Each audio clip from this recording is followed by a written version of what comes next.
Estou me remetendo ao campo do Tolima, no momento que nós tomamos, acredito que foi o segundo gol. Eu olhei para os refletores e disse, não é possível. Lutei tanto para chegar nesse momento e com a Libertadores a gente está perdendo e perdendo a vaga.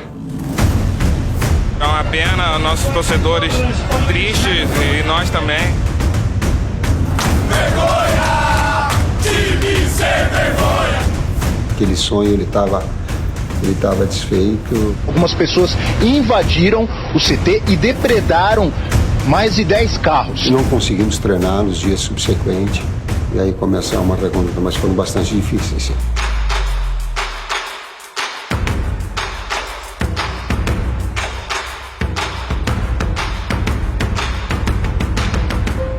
Eu fui educado por um italiano que ele falava através da expressão fisionômica dele.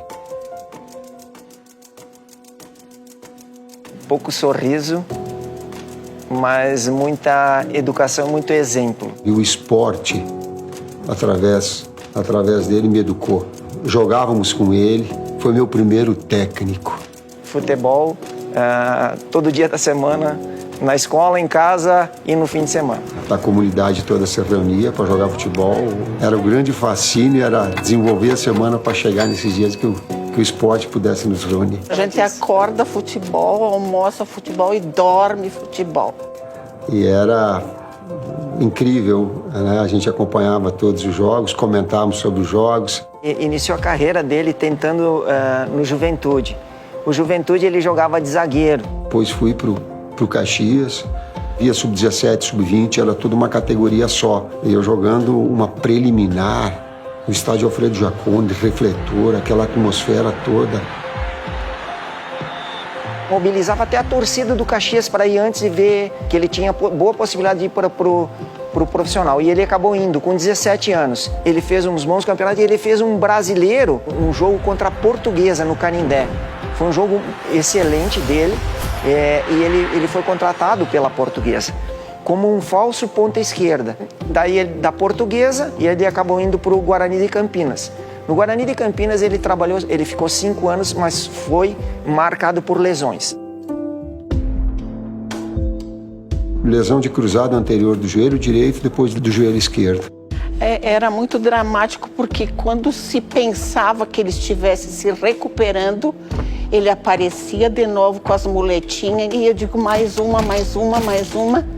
E foi bem dramático até ele tomar a decisão sozinho, né? Eu parei com 27 anos de jogar futebol. Daí ele abriu mão do profissionalismo, voltou para o Sul. E quando ele voltou para o Sul, ainda ele tentou jogar em 2 locais. E aí ele voltou a jogar, não dava mais. Aí ele começou a carreira dele como técnico. Que foi uma passagem pelo Guarani de Garibaldi, foi passagem pelo Veranópolis, que foram passagem pelo Ipiranga de Erechim, que foi passagem pelo Juventude, que foi em momentos de ficar 9, 10 meses desempregado e eu com vergonha de sair de casa. E eu não sabia se ia continuar, mas ao mesmo tempo lendo, estudando, observando, assistindo, e ao mesmo tempo me qualificar mais.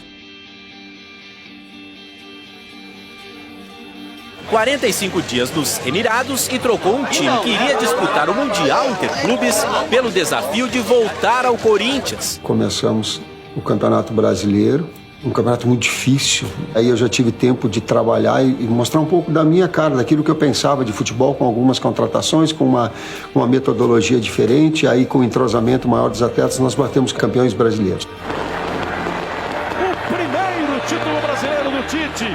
Em 2012, campeão da Libertadores de forma invicta, a mais disciplinada do campeonato. Naturalmente, a gente sabia que o meu irmão era o nome da vez. Era merecido estar lá. Algo assim que parecia tão distante. Imagina um técnico de seleção ser nosso irmão. Teve em 2014 uma expectativa de que houvesse esse convite que acabou não se confirmando e não aconteceu. E aí, saiu o Dunga, aí começou a vislumbrar. Digo, o homem tem que ser ele.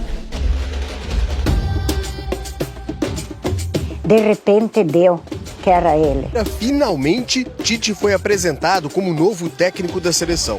Quando veio o convite, eu digo, pá, cara, te amedronta, te assusta de alguma forma? Eu digo, uma coragem toda, eu digo, eu tenho uma construção de uma carreira toda. Quando a minha mãe soube da concretização que o meu irmão seria técnico da seleção brasileira, ela gritava.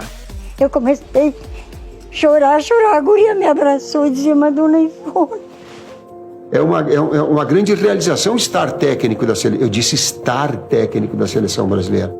A gente não esperava, mas isso aí eu digo que ele mereceu.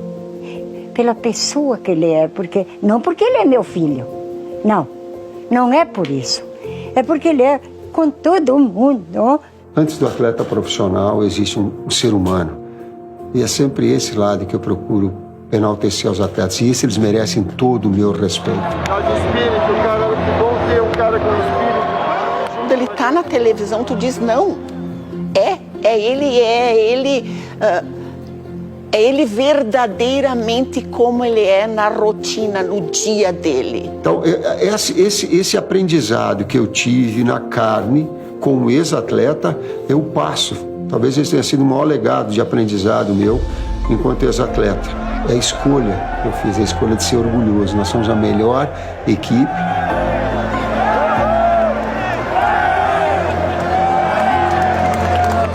Eu só estou aqui, só estou técnico da seleção brasileira porque eu tive uma família extraordinária, um suporte extraordinário por trás. Em relação aos atletas, nós nos conhecemos já.